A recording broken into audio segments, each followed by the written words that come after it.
Welcome to Agreeable Disagreements with Andrew and Cameron. I'm Cameron, and this is Andrew. We are a political podcast where we talk about one topic from two different political ideologies. So the first thing that we're going to talk about today is Trump's CNN town hall interview, I think. I don't know. I think a better term would be fiasco. Well, yeah, I would agree. Or rather a crap show, except, I mean, I would say crap show. I would use a different word, but I know you would. I think we're going for the same thing. Yeah, we both got the right idea. Oh my. I didn't even see the whole thing. I just saw like the highlight clips, and the whole time I was like, they should know better. Well, yeah, so that's my first issue, is that CNN should never have allowed this to happen. Right. Especially the day after the ruling on the Eugene Carroll case. Yeah, that was poor timing. Poor time. I mean, I don't think it was...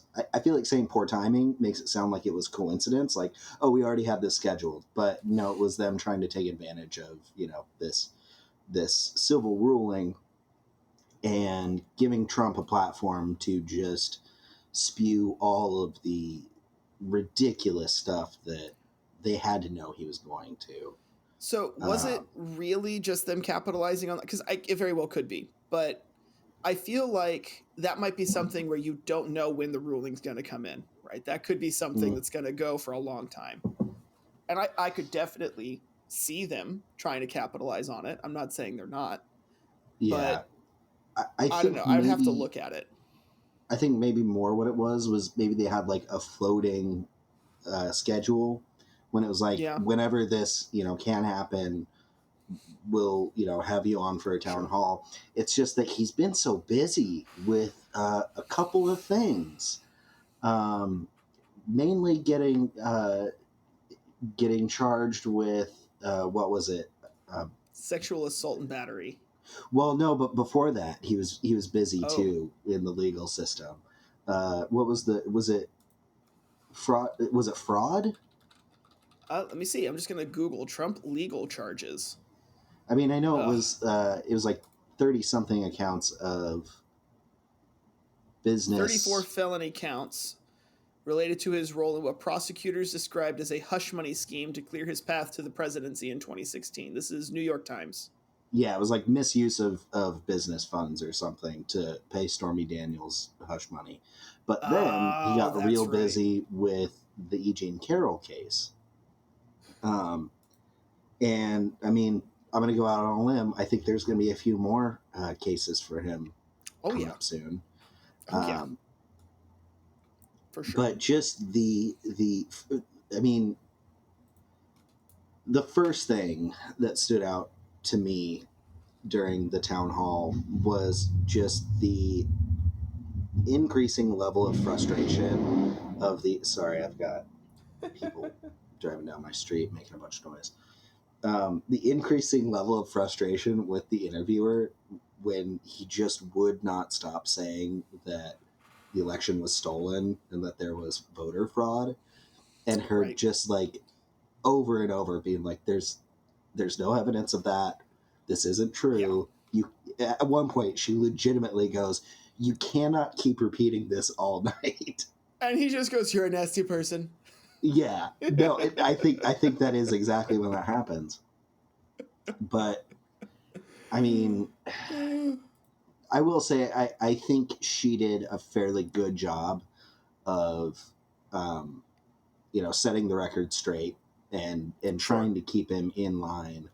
I think this goes back to our first episode when we were talking about, when Biden is struggling to get his point out, at least he has a coherent point and it's not just word vomit. A lot of this was just word vomit. Sometimes it's word vomit. Like, Corn Pop was a mean dude. I mean, come on. That's one incident. But it's one of many. Yeah, but you could, I think within this 1 hour town hall, you have as many sound bites as you will ever get from Biden. And that's pretty fair. I mean, really, there is no comparison. So this is Um, going to seem off topic, but I promise I'm going to bring it back around. Do you mhm. watch Doctor Who at all? I've watched a little bit of it, Okay. mostly the David Tennant stuff. I haven't really watched anything beyond maybe his second season, so like season 3 of when they revamped it, and then I've watched maybe a couple episodes of like the '70s version or whatever Okay. So in the other first words, Doctor Who you've missed was. all the good stuff. All right. Yeah, Um, I'm vaguely familiar with it, but I'm not super well versed. well, we are pretty big Whovians in my house. I have a TARDIS behind my desk at school. Nice. Um, the reason I bring this up is because I feel the same way about the most recent few seasons of Doctor Who that I felt about this town hall, in that the people were great, but the situation and the writing was terrible. That's the big In what criticism of the way? current. So, um, I just want to make sure I get her name right.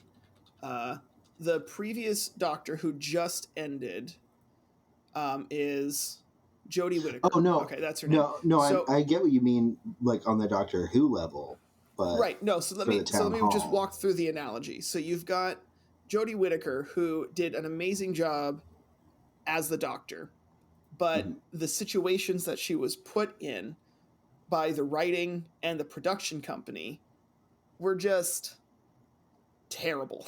The writing was not Okay. great, and it's one of those they should know better, right, than to mess with something that works. And Mhm. so when I look at this CNN town hall, I see this news anchor who I agree did a fantastic job, but was limited to the constraints of the situation.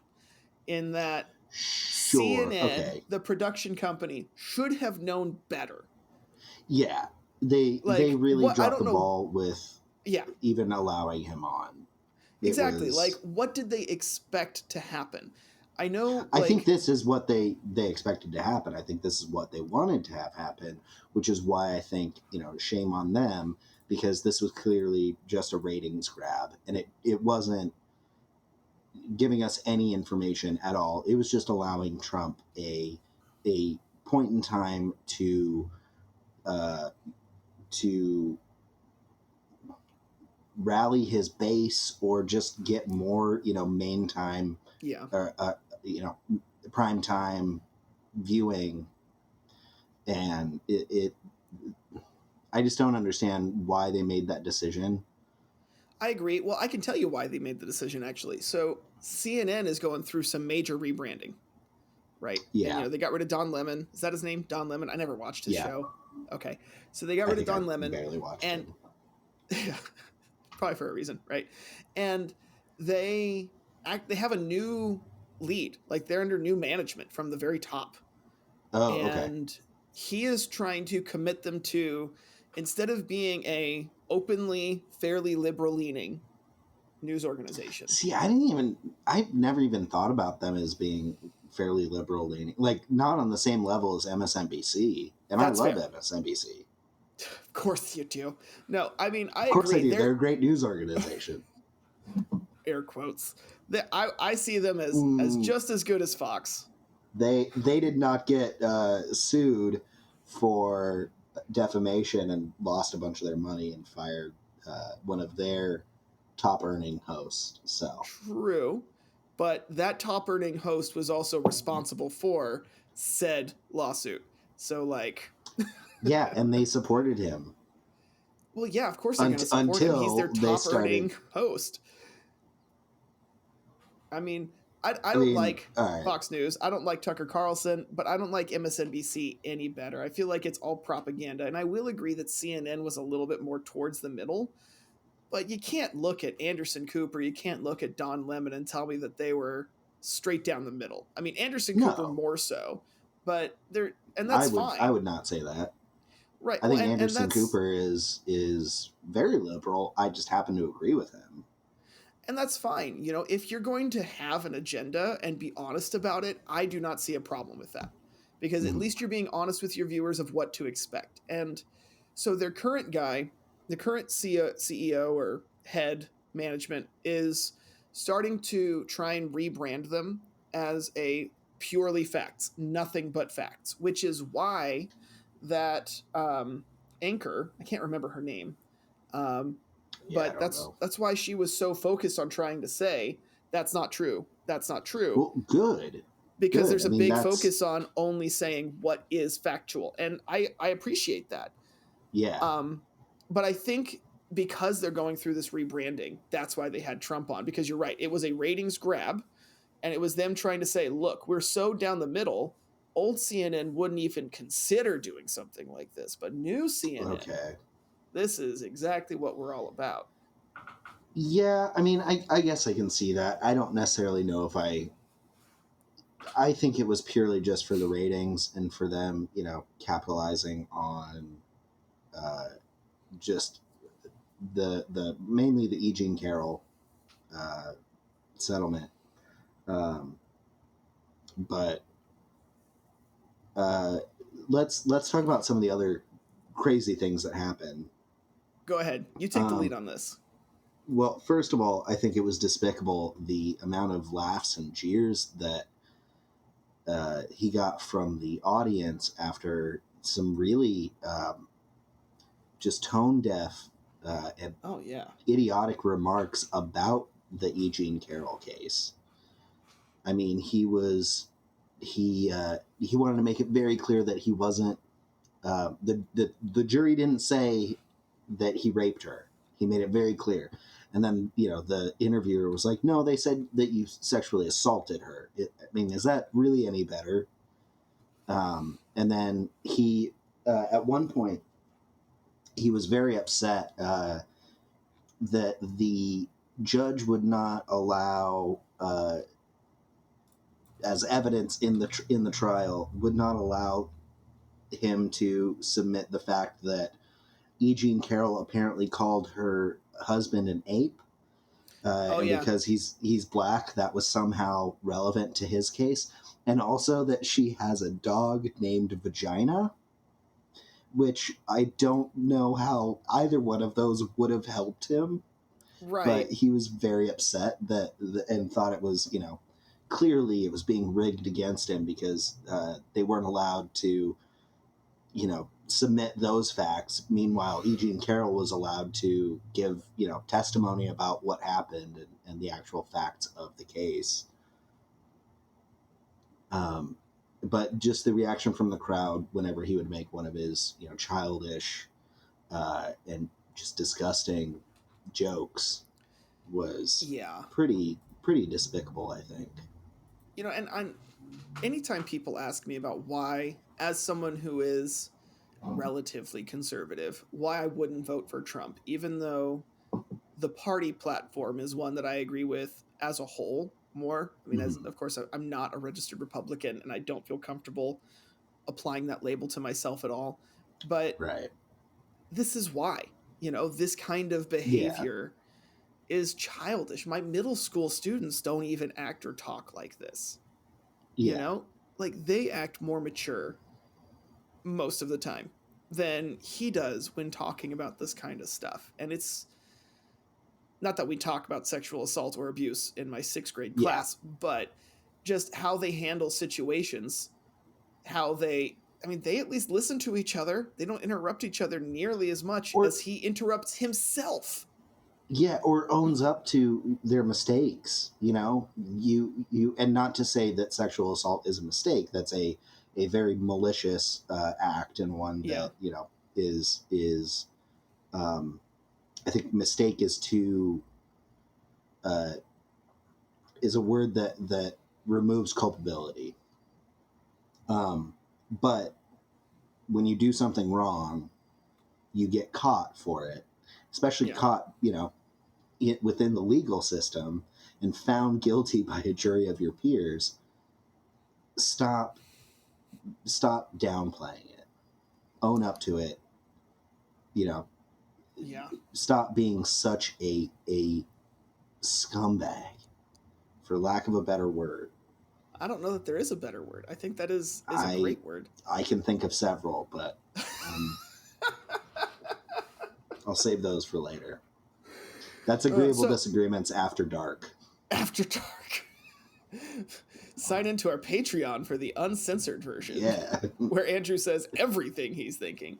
By the way, her name Just is Caitlin Collins, the anchor, okay. the host.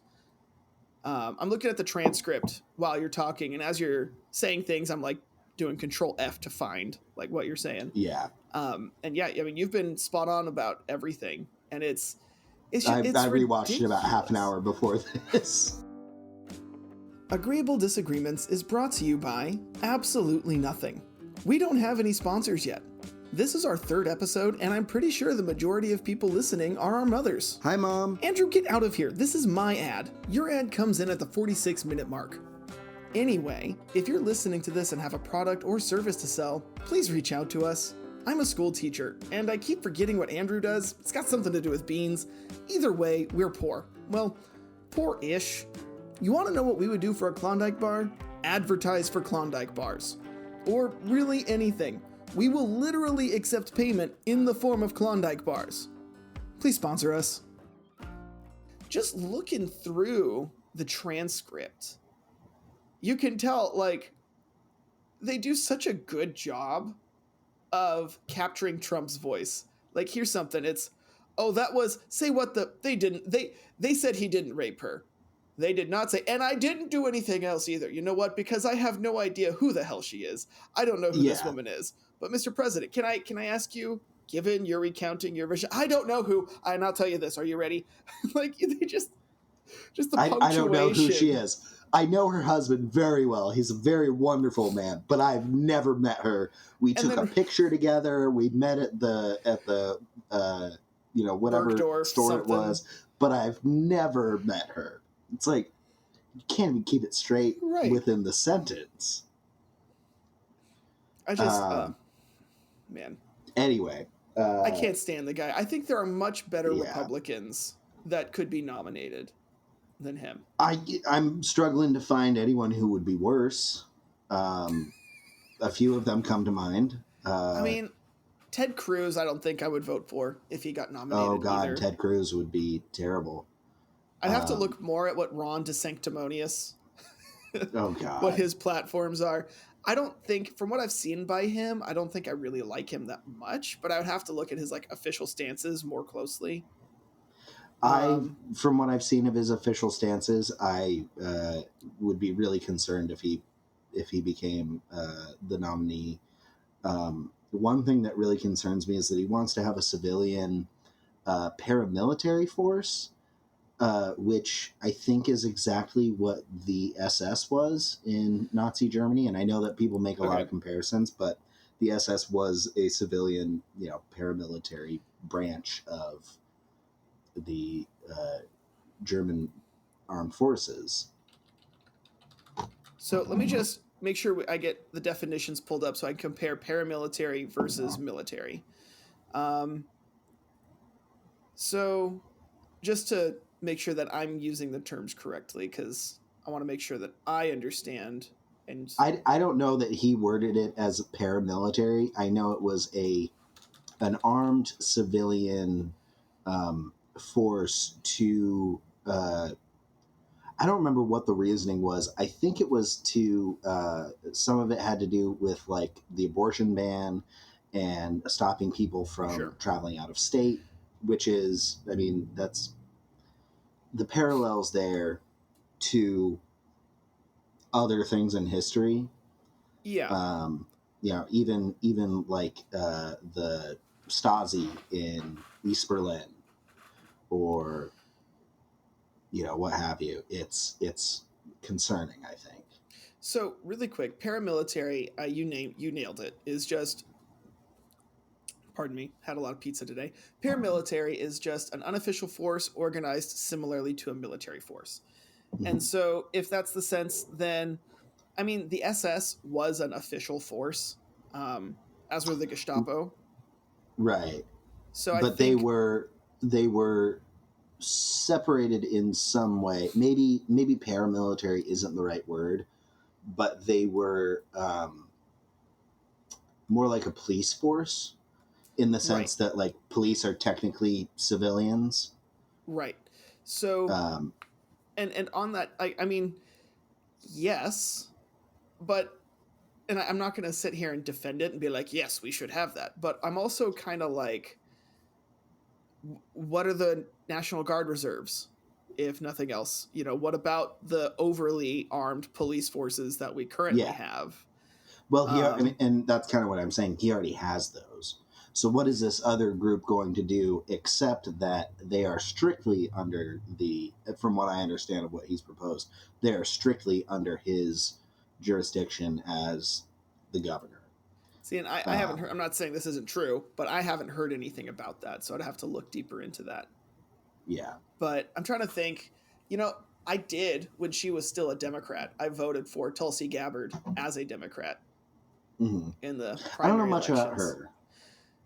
Well, I'll give you an idea. She recently switched from Democrat to Republican. Okay, from what I do know of her, that it actually doesn't surprise me that much. Yeah, so she is a Hindu woman from Hawaii. Okay. So she meets the diversity card at the very least, but she um, she is a veteran, I think a combat veteran even, Oh, okay. and she was even as a Democrat, she was very much a right side Democrat. Hmm. I even after I voted for her and I started seeing more and more of her pop up, she was definitely a dino, you know, a I Democrat think in that's name why only. she ran as a Democrat, because I think she kind of saw the writing on the wall that Trump was going to get the nomination, Well, she was a and Democrat all her life, and she's from Hawaii, which is a very, very blue state. I don't think Hawaii yeah, has voted red since Reagan. but she could have been more like a, what is it called, like a yellow dog Democrat? Is that when like fiscally Hmm. you're more conservative, but like socially you're maybe more Democrat? Maybe I could. I think that's exactly what she was, though. Um, Yeah, I but think that's what. Let yeah, me look good. that up real quick. Yeah, but she But recently, while keep you're going with googling what you were that, saying. she did recently switch because she disagreed with a lot of these political platforms that the Democrat Party was trying to push. And Uh I huh. was like, when she switched, I was like, yeah, you've been on Fox News so much. I don't know why anybody would be surprised that you're switching. I'm surprised it took you this long, Yeah. kind of a thing. But did you find It it? does look like, yeah, I'm trying to find a succinct definition. Um, yeah, it's not important. It's they're going into like Civil War history, No. and that's Oh, just going to be a waste of time. yeah. Um, Well, speaking of fiscal responsibility, though, I think that's a great segue into our next topic, which is the debt ceiling issues that we're facing yes, right now. yeah. Jeez. Um, I'll admit I don't know a whole lot about the debt ceiling. I know that it's going to be really bad if we have to default. I Yes. think on this morning on NPR, I heard that if we defaulted on June 1st, which is the earliest deadline, I think it's kind of you were saying earlier it's a little loosey goosey, um, Which but is a politically accurate term, by the way. That is a yes, scientific yeah, term to describe this loosey goosey. yeah, no, that's what they teach at Columbia in their constitutional law. It's The loosey goosey principle. the loosey goosey principle. Uh, no, but if we did default by June 1st, then we would see something like I forget if it was, I think it was 8 million jobs Hmm. almost gone, overnight.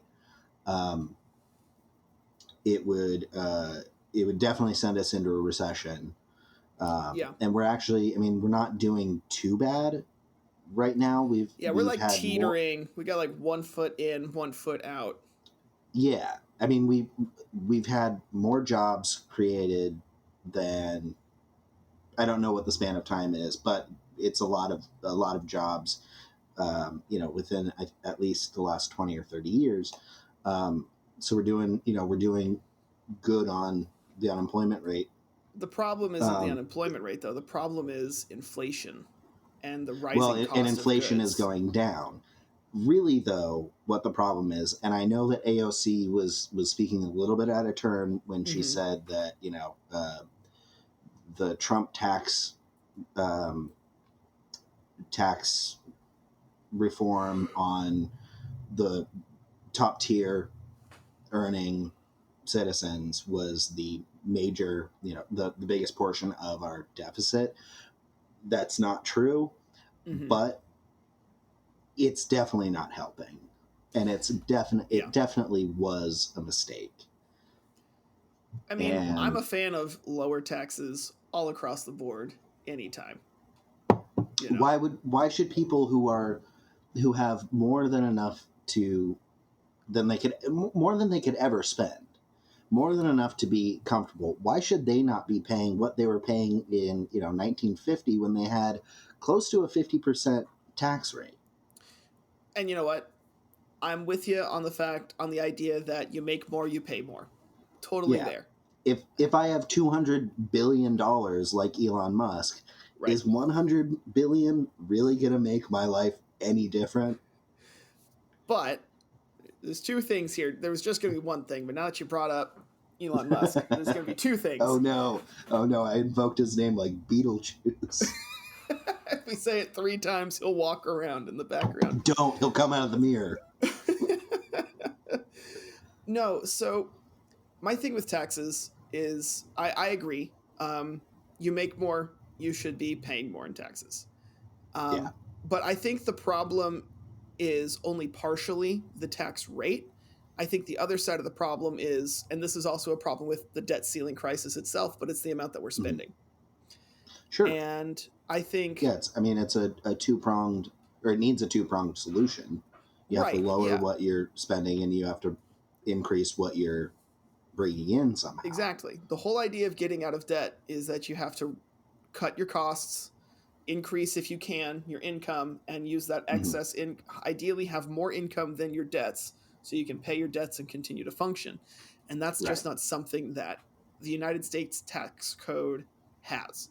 And I think there are some reforms that we could make to better take advantage of that. So, for example, instead of a federal income tax, which, yes, is the largest portion of tax that we have, I would Hmm. like to see something more like a VAT, a value added tax, which Okay. still comes out to something the consumer has to pay because, sure, the Is that company like a, has to. a sales tax It's or? it's kind of like a sales tax, except it's taxed every time value is added to the commodity. So, for example, let's say you're going to make a Okay. shoe, you're going to make a pair of shoes.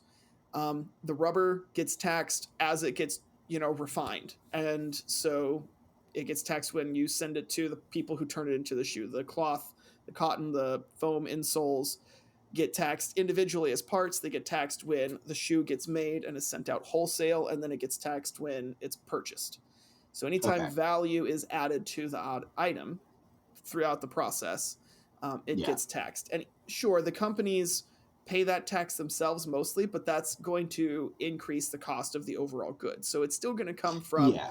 the typical taxpayer. And I don't think that's the only way that we should be taxing people. But, I lived in Europe for a couple of years. That is the main way that they do a lot of their tax systems. And they have an Hmm. income tax, they have corporate taxes, but the value added tax, the VAT, is, I mean, it's already built into the price tag. So you know exactly what you're going to pay. Things are Right. priced a little funky. Sometimes it's 314. You're like, that's a weird thing to see, but it's because it's already got the VAT built in. And, Hmm. essentially everybody's paying taxes fairly because you're only paying taxes on what you're using and consuming. I would maybe push up against that as saying that that's fairly, though, because the thing about being it's and I don't know who came up with this concept, Sure. but there's this concept of it's actually more expensive to be poor than it Yeah. is to be rich, because say you have a tooth that needs to be removed. Right. You can't afford to, go and get it removed, so you let it wait, and then eventually have an abscess or something, and you have to go, get like emergency care at the hospital, and it costs you a lot more than if you could have just afforded the initial procedure, or just the cleaning every 6 months. And I think that a lot of times, I mean, that's why a lot of food insecure places in America, a lot of those families are eating, Kraft mac and cheese or ramen or these foods without a whole lot of nutritional values, because those are the things that are cheap and those are the things that they can afford. And Right. if you add a value added tax, then I think it's still the same problem. You're still getting the yes, it may be proportional. So, everyone's paying the same, 20% that they're contributing to taxes. But 20% for me is a lot less than, or is a lot more than 20% for somebody who, owns a multi-million dollar company. Sure, but also think of it as basically just an advanced version of a sales tax. And so, I mean, typically VAT isn't Which, going to as an be. Oregonian, I abhor the sales tax, That's fair. and you should too. I do. You As may an live in Oregonian Indiana, who but is, you're well, I mean, as a displaced Oregonian, I also abhor the sales tax. But what's nice about it is that you don't pay sales tax, in most places at least, on unavoidable purchases. So things like you have to buy food. I mean, sure, like the ice cream that you don't need to survive is going to be taxed, but your bread, your yeah, but then basics you're aren't. still. I think that there is still a little bit of a. I mean, yes, like food is a universal need. I think it should be a Mhm. universal right, but so is every 3 months going and taking your kids to the movies, or going to do something fun as a family, Sure. like now, if you're doing that every day and you're being irresponsible with your money, then that gets a little dicey. But the things that are not quote unquote essentials, on some level, can still be essential for Sure, a recreation is an full a essential part of fulfilling life. life. Yeah. Well, not just recreation, but like say I do want to get that pint of ice cream. I've had a tough week. Say I went through a breakup and I just need my Ben and Jerry's. Yeah. Should I be penalized because I need a little bit of that comfort, um, instead of oh, here's my salad greens, here's my uh, chicken thighs, and that's what I can afford tonight. Yeah, Whereas but if I didn't have this tax, maybe you know yeah, but the I thing is know the that I know VAT that that's kind tax. of a Go ahead. slippery slope argument, but I mean, I see what you mean by it being a slippery slope argument, but my problem isn't necessarily with that. It's with one, the cost of it's already going to be built in. And so once you get past the transitionary period where you're getting used to it being built into the cost, you'd get past that. But secondly, like you're already doing stuff like that now. I mean, let's say I don't have a car and so I ride the bus, but my taxes still go towards, registration fees. My taxes still go towards, or even if I don't even use the bus, let's say I walk on the sidewalk, my income mm, taxes, my sales taxes still go towards maintaining the roads that I don't even use, right? So I'm being right, punished that other people have to drive or want to drive, you know um it's the same kind of argument that conservatives make with student loan relief. Why should we have to pay for them who are, who got degrees that maybe got jobs that couldn't pay their student loans? And I yeah, mean, I understand the argument why yes, we still should do that and why we shouldn't. I'm kind of caught on it myself, but the point is you're already being penalized in the current tax form when you right. for all these other programs that you may or may not be using, whereas a sales or a value added tax, you're only paying it when you use it. But I see what you're saying. I think that any way I basically, in general, I would be opposed to any tax that is going to disproportionately, by its effect, not Hmm. necessarily by its numbers, but by its effect, disproportionately impact lower income Americans. I also think we could definitely make up the same amount of money, if not more, that we would on a value added tax, a sales tax, really any other tax scheme that you want to pick, if we instead went with taxing corporations, what they should be taxed, especially based on their environmental impact. So you pollute more, you pay more, and then also taxing, the extremely wealthy, who have more money than they could ever spend in their life, um, and and then stopping some of the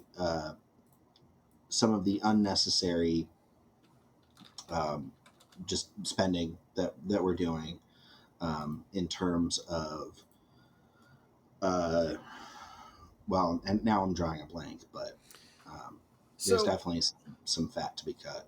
so I just did some quick Googles while you're talking about that, because it got me thinking, how much would the differences in taxes raise?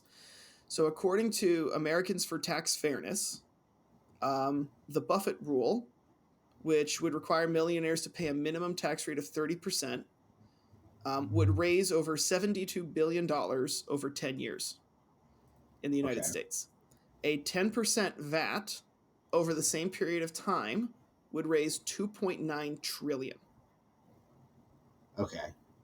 I think 10% is exorbitantly high, though. Um yes, but you got to remember 10%, that's going to be 3 pennies at one stage, 50 cents at another stage, and it may only raise your cost of 1 pint of ice cream by 72 cents at most, somewhere around there, That right? honestly, that could be prohibitively expensive for me buying that pint of ice cream. And you know what? That's I might fair. I And might that's just go the choices. night being sad, and who wants that?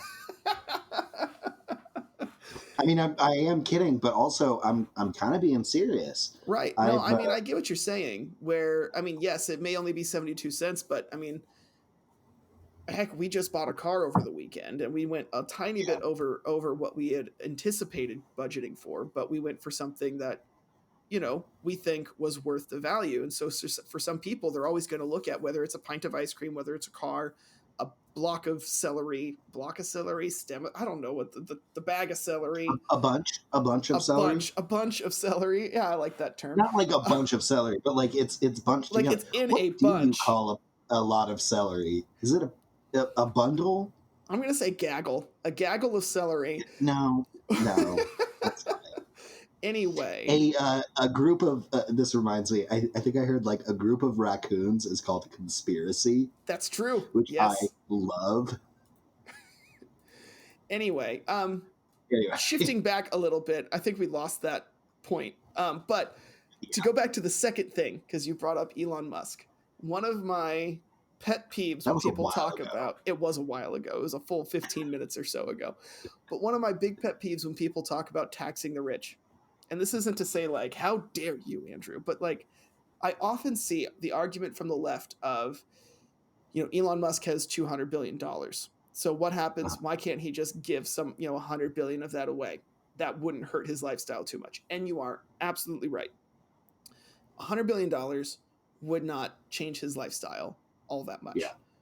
But very, very often, I see people confuse net worth, which he is net worth of about $200 billion, and yeah, cash on hand, right? Just because his right. net worth is $200 billion, that's mostly tied up in stocks, bonds, property, owning businesses, that he does not have access to that money unless he's able But to sell he's enough also of them. not paying his fair share of taxes on those things either. But the tax code, you don't, I mean, heck, if you bought a whole bunch of stocks right now and they suddenly spiked up to $200,000 worth and you only put in 20 bucks, which I Mhm. mean is unrealistic, but you don't have to pay taxes on that either until you sell those stocks. Right, which I'm sure he's doing all the time, and he's not having to pay his fair share. No, he's not selling them all the time.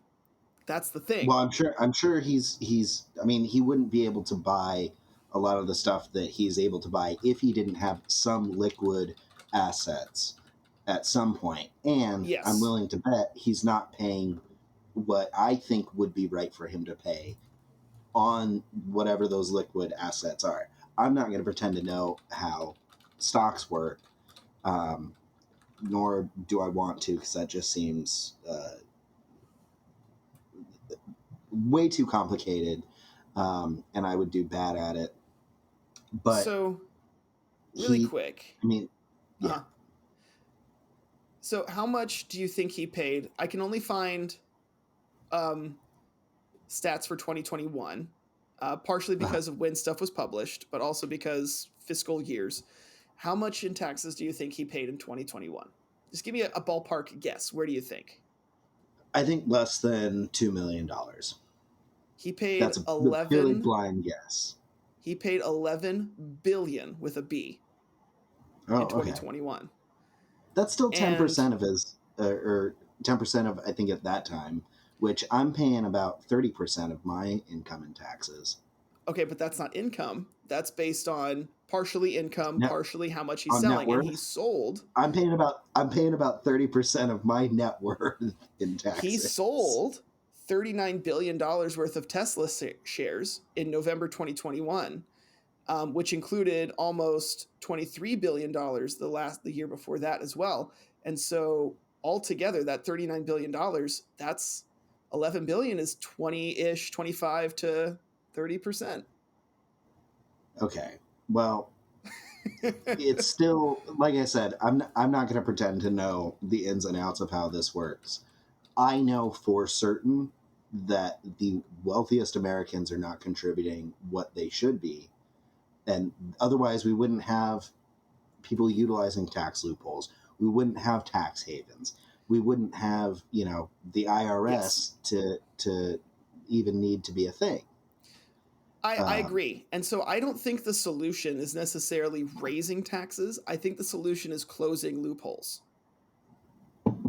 well, but that's, I mean, uh, by function, that would raise taxes. Not necessarily, because the rates would stay the same, but you're changing how it's taxed. And so the rate is the same, but you're making sure Well, that people sure, aren't abusing the system to get out of it. And I right. feel like that is a bit different. I see what you're saying. More what I'm saying is that collectively, as individuals, wealthiest Americans are having their taxes raised, even if it's just that now they actually have to pay them. Like So they themselves are going to look at that as my taxes are being raised because I no longer can take advantage of this loophole. And then that's if you fair. take all of them together, that's what I meant by raising their taxes. No, and I understood that, but I'm thinking, and I agree, that is exactly how they would see it. I Mm. don't think there's anything to disagree with that. Um, but I always get kind of frustrated when people are like Jeff Bezos, Bill Gates, Elon Musk, like, but they don't have. I mean, yes, they still have an exorbitant amount of cash on hand. I'm not going Yeah, to deny that. They definitely do.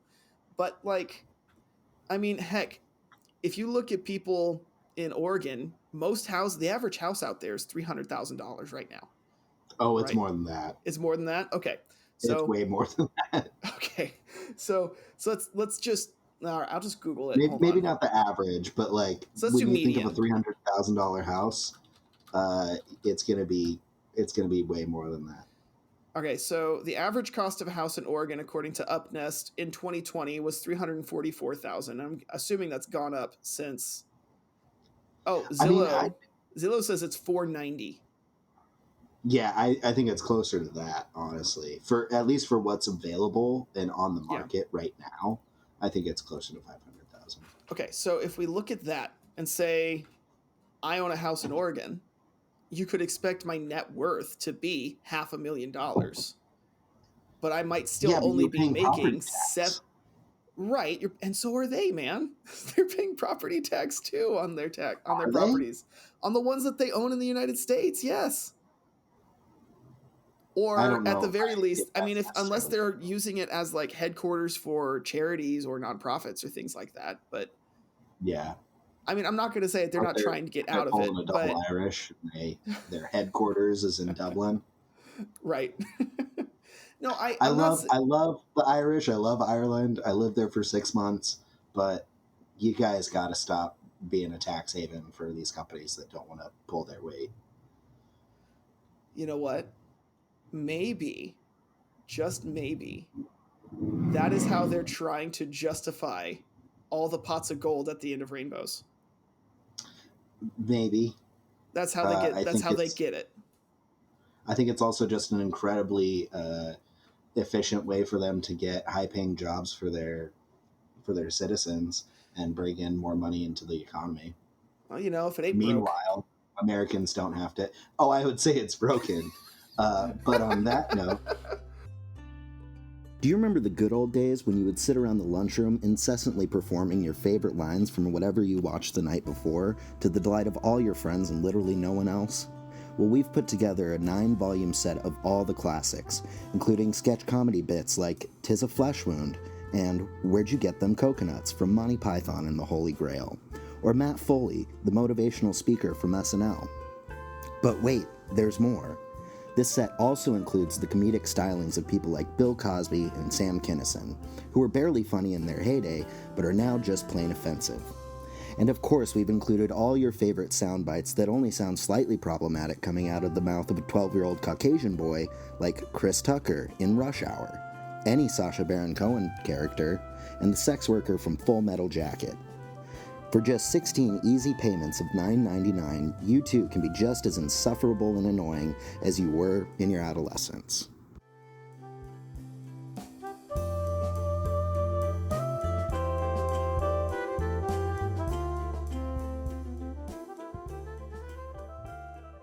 So I feel like we've been spending a lot of time on the debt ceiling, even though it's mostly just been about debating taxes. Um, do you just want to hop I mean, back I in? think that's fine because that is pretty germane to Yeah. the topic of the debt ceiling. But what were you gonna say? Do you just want to jump into number two quickly, and then we can kind of, because there's not too much to talk about with number two. I feel like a lot of what Yeah, we've talked about with number one is going to be good for number two. yeah. But I and we're think coming up that's good. on an hour already. Yeah, yeah, and I don't want to have Also, to cut out too much. um, after sending my brother my last advertisement, he asked if he could write one for us, if he could do an advertisement for us. You cool with that? I am dubious of that offer. So he said he wanted to do something where it's like those videos where people say this is what English sounds like to foreign speakers. That seems problematic from the get go. Okay, I'll just not respond to him then. You know what? Send it. We can always say If no. yeah, if I'm gonna trust him, but also knowing Parker, I know that that's maybe foolish on my part. But yeah, if he wants to try, no promises, but I'll at least listen to what he wants to do. Fair. All right. So, all right. Excuse me, Once you sorry. gather your lungs together, Yeah, weakling. sorry. I'm joking. Um, I have allergies and asthma. I forgot you had asthma. I was about to make a joke about you maybe having asthma, and then you actually have it. No, I do. Like pretty severe asthma too. I'm sorry. I'm a terrible person. All right. All right. So let's just jump back in and we can. I think I got a segue to get into the next part. Okay, let me cough one more time. I just had to get one more like really good one, make sure it was all out. You're good. All right. Welcome back We have been talking, we meant to talk about the debt ceiling, but we mostly got to debating taxes, which I'm not opposed to. I mean, that's a big part of it. As you said during the break, it is, I think you said the word germane. Yeah, That's a great word. I know it's my new favorite word. Wow. That's a, I mean, like Um, as an English and history teacher, I'm like impressed. Not that you would know that word. thank I'm not you, used to what? I'm sorry. thank you, but also screw you. That doesn't. I don't mean that to be a backhanded comment. What I mean That's a is. big word for you. Congratulations. I'm sorry. Congratulations means Okay. No, what I mean by that is I work with sixth graders, so I don't get to hear big people words all the time. And it was oh, okay. nice. That's Well, what I appreciate that you were impressed with my post sixth grade vocabulary. I've been working real hard on it. oh my gosh. All right. So, speaking of taxes and stocks and bonds, let's talk about Congress insider trading. So, how familiar are Yes. you with this so far? Not super familiar. I would almost say I don't even think. I mean, yeah, insider trading is a problem. I know that about 1/5 of the congressional body between the Senate and the House of Representatives, 1/5 was found by an independent report um, to have either themselves, their spouses, or immediate family members um, holding stocks that are directly or would directly be influenced by the decisions that members of Congress are making. And Yes. I think that's obviously problematic. I think it's when you have that level of information and influence over the outcome of these businesses and how they fare on the market. um, I think it's a bad idea to or just a major conflict of interest to also then be profiting off of potentially those insider secrets and details that you have. Yes. So, I first found out about this from TikTok, which, you Mhm. know, should be skeptical right off the get go. Um, but it's turned into a really big, um, a really big controversy because Mhm. these people on TikTok have created free stock trade trackers, and you can see exactly what different Oh Congress yeah, people in the I was House. looking at some of those. Yeah, and it's crazy how much these people are making. And there's even Yeah, I now, actually. uh huh.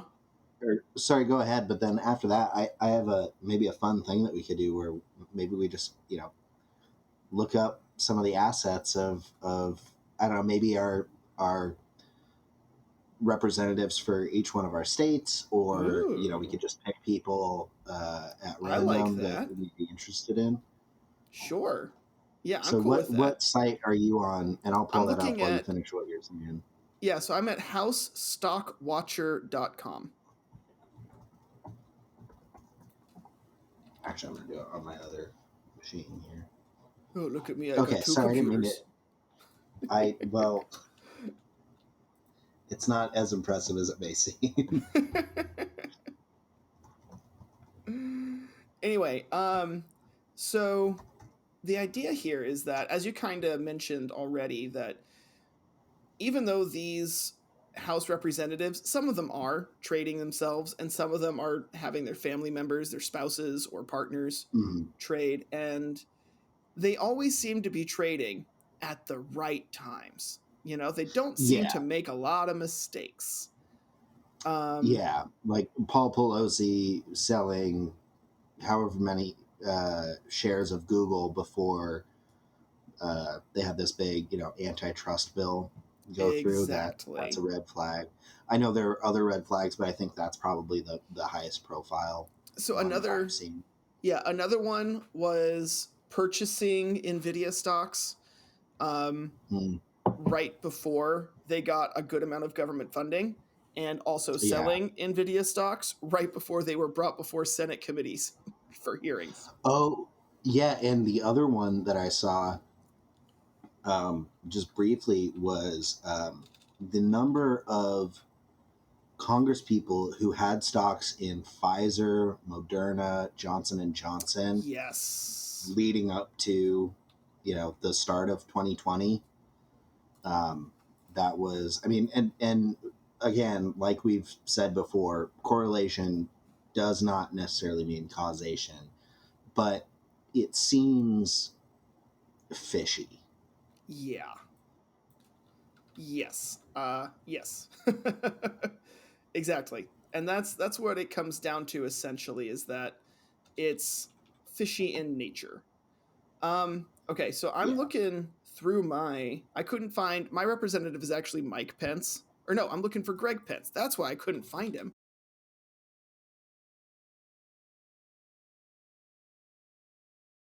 Where are you? I'm not even finding a search bar for So I went to individuals. summary by rep on the left-hand side Oh, menu. okay, I see. Yeah, Yep, Greg Pence got isn't it. on here. There's nobody named Greg. And so I'm just going to search for Indiana. And I got Troy Hollingsworth, who is a neighboring district. Yeah, most of the other people I'm seeing from Indiana are not people nearby, or they only have like one or two transactions. This is looking kind of different than I anticipated it looking, just in the Yeah, I'm sense not that it's getting harder to anything. read. And yeah, let me see if there's a better one that we could do. Capital Trades, capitaltrades.com. Oh, this one looks much better. And I can We're find gonna Greg need to Pence. Oh, edit but there's zero them trades listed. out. Okay, I'll do by Indiana. I'm not coming. Okay, so it looks like people in Indiana are just a hair too honest, because there's not much coming up on capitaltrades.com. Oh wow, I've got. I don't know if this is because of my metadata, but the first thing I see is just a list of Ron Wyden's trades. Maybe. Okay, I fixed it. I'm getting politicians now. So I'm going to do Troy Hollingsworth again. He's not my representative, but he's um, a neighboring district. And so I'm seeing Okay. 93 trades with a volume of 11.1 million. Um, Dang, I Trey. mean, I think that seems fairly low. Val Hoyle is at zero trades.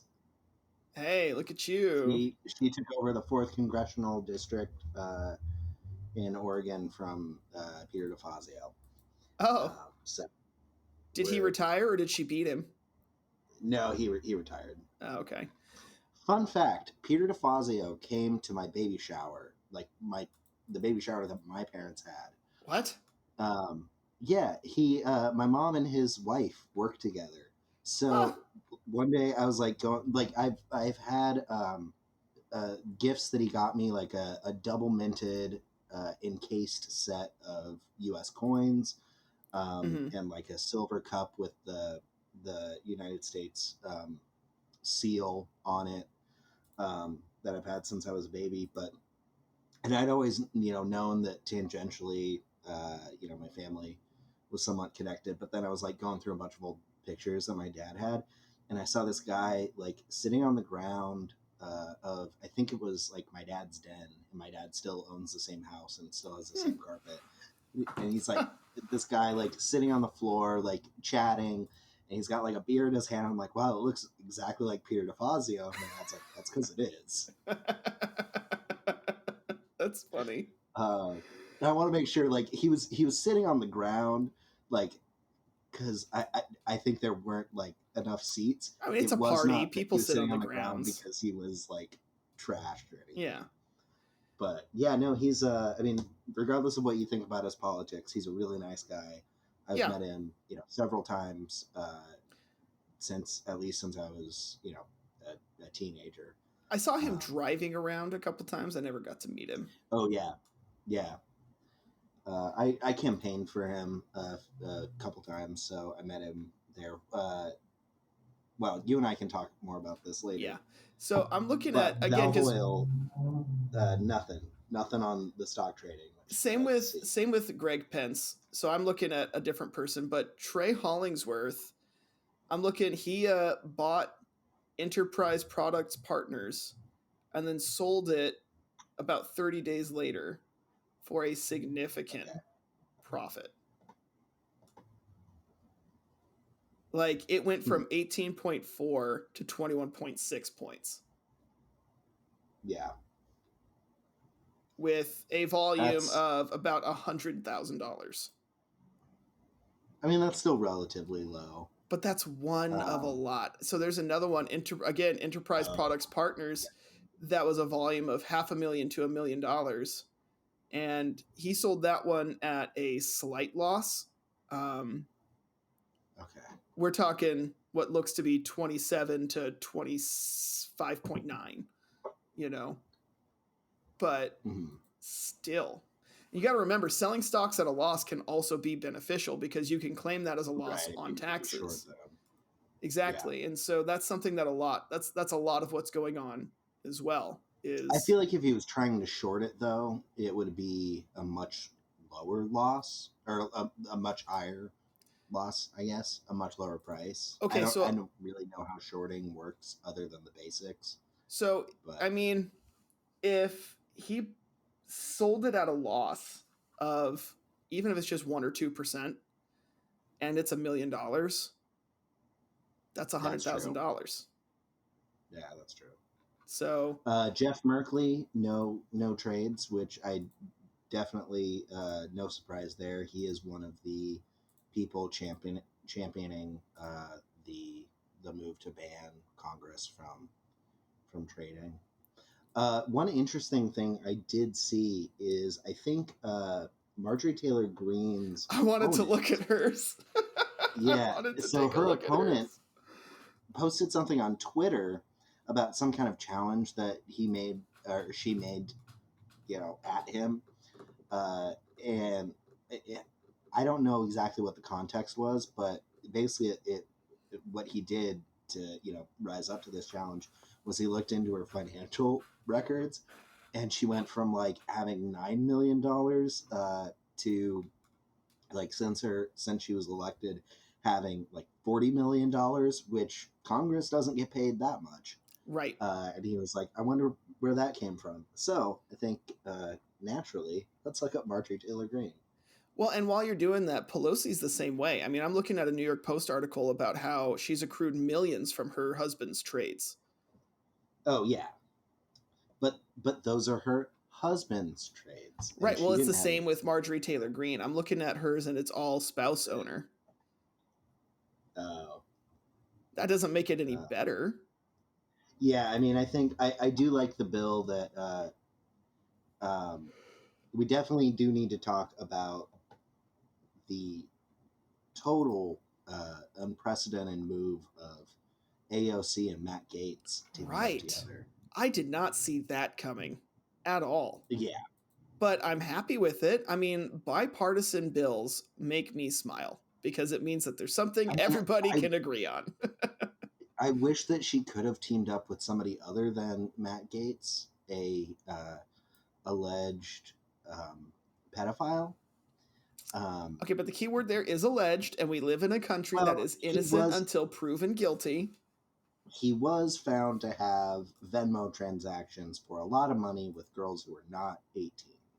So, alleged in that sense. That's fair. And I'm not going to sit here and defend him, but I will sit here and defend the innocent until proven guilty justice system. Okay, good. So you're not defending him. I mean, I don't know him, so no, I'm not going to.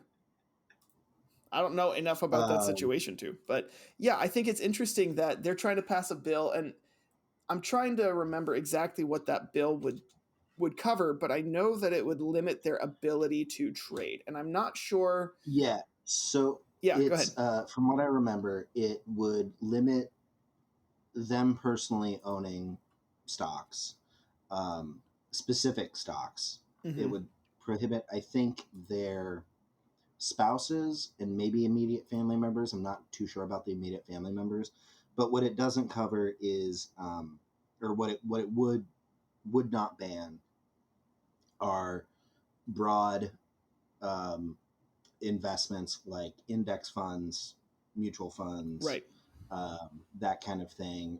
It also wouldn't prohibit people, like if you're a congressperson and your spouse, like they're a day trader, it wouldn't limit their ability to do their job if Yeah. that was, their private their own personal source of income before being elected. Also, any shares of companies that you got in compensation for working for a company wouldn't prohibit that. And they would also have, incumbent members would have 180 days to report it. Okay. And I'm not sure if that would mean report it and then divest, or Yeah. report it and then it's just, then it's just public knowledge. Well, I think Um, that depends on exactly how the bill goes through, but I think they should yeah, have to divest it. I mean, look, I think so too. Yeah, I'm a I think if you have any interest financially in these companies that you're making decisions on, yes. you don't get to you know profit from that.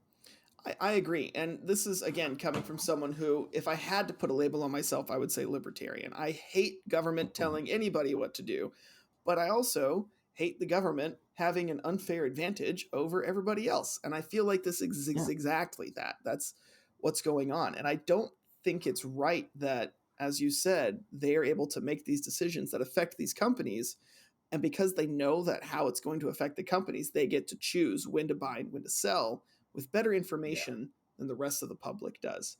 And you know, I I I mean, you don't know basically exactly. just repeated what AOC said, which I don't think I ever expected to hear from you. Look, I mean, yeah, I might be relatively conservative, but it comes down everything to me comes down to logic. Does it make Yeah. logical sense to me? And Mhm. I mean, to do that, I try and understand what the other side is trying to say. But I mean, Right. in this situation, I don't think it's about sides. It's about Yeah. fairness. I mean, this is logical. Why should I be more privileged to invest in things, luckily, quote unquote, than other people? And it's just, it makes sense Yeah. to lock them in to some degree. Now, I'm not saying we shouldn't allow them to invest at all. I think that needs to happen. I think that should be an open option. Yeah. But You want in to what have your retirement ways? fund? Go for it. But Right, you don't get to sell several $1 million of Google stock a month before right, you make a huge antitrust decision. exactly. And I think also, I don't even know what I would do for the solution because I like this idea of the bill, but I also don't think it goes far enough because I In what do way? well, I mean, you were saying like if your day job is day trading, you get to still do that. I don't think you should because what if my wife becomes a day trader knowing that I'm going to run for Congress and I have a good chance of winning once Greg Pence retires, you know? Yeah. Because I still think there's a lot of room for conflicts of interest. Oh, And certainly. I I mean, there's never think, going to be a yeah, perfect solution, but can we improve upon it? Absolutely. And yeah. to not improve upon it because we haven't figured out, the magic bullet, I think it's just kicking the can down the road. And I agree. I agree. I just, I think there's got to be some solution. Like, I understand, yes, retirement accounts, 401ks. I might even venture into like a Roth saying is okay.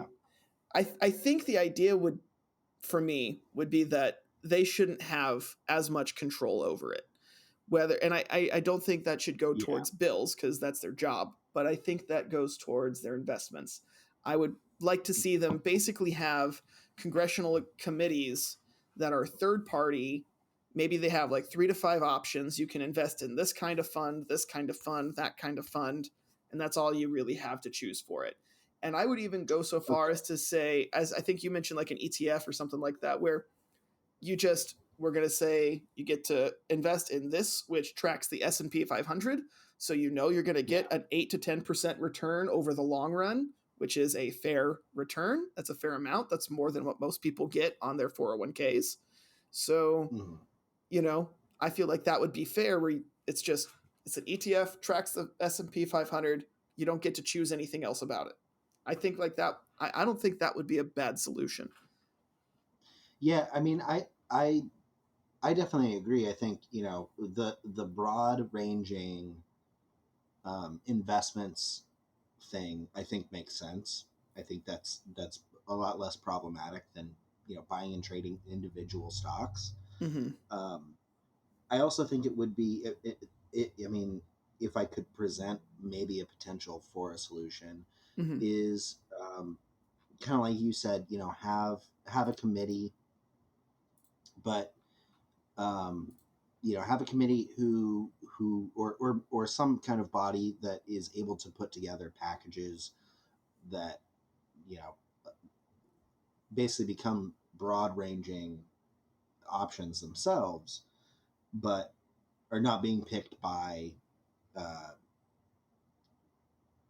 necessarily by members of Congress, or having them maybe have some oversight and be able to investigate and decide, like, Sure. hey, this stock that you purchased is too close to an issue that, you know, is on or is up for debate or is some way involved on, you know, with a bill that's on the House or the Senate floor, so you have to get rid of that.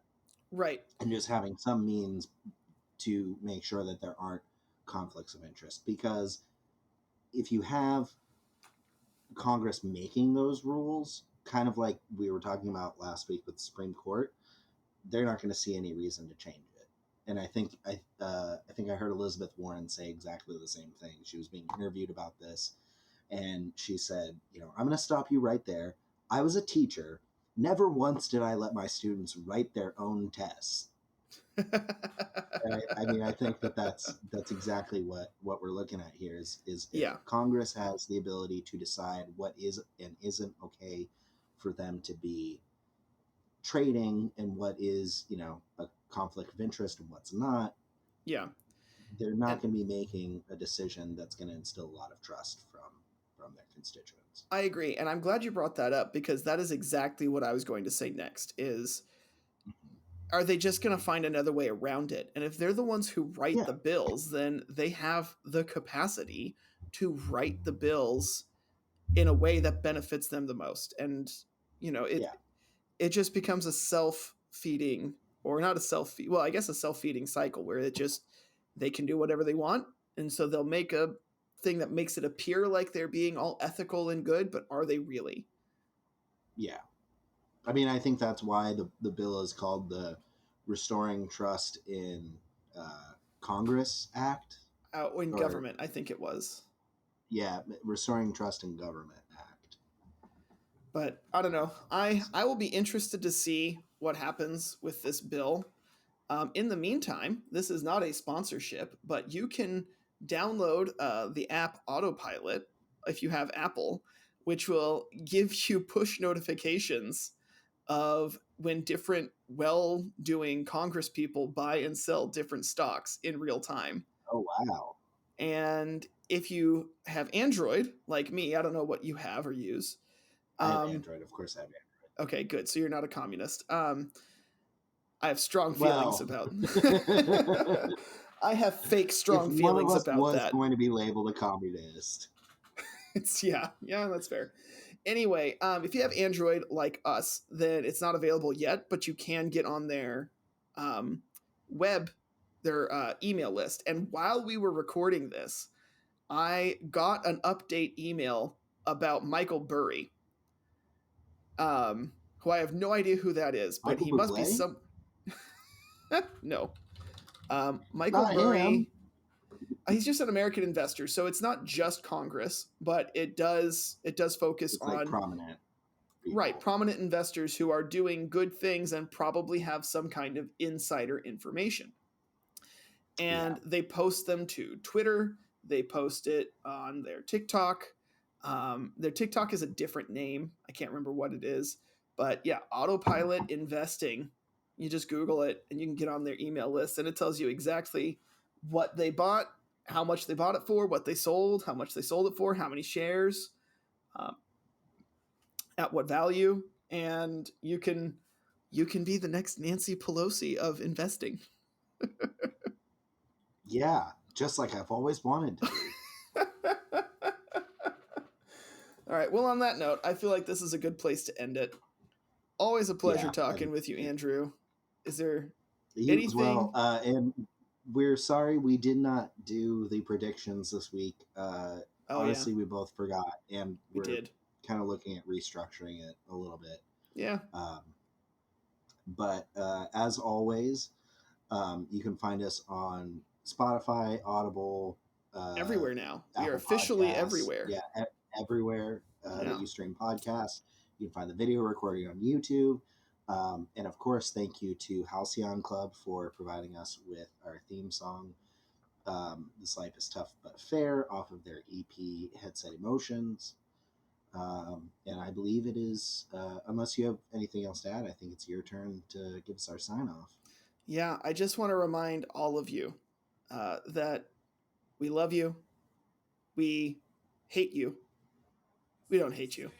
We really do love you. Except for you, Derek. You know who you are. Oh, yeah, freaking Derek. And on that note, it is pronounced Worcestershire.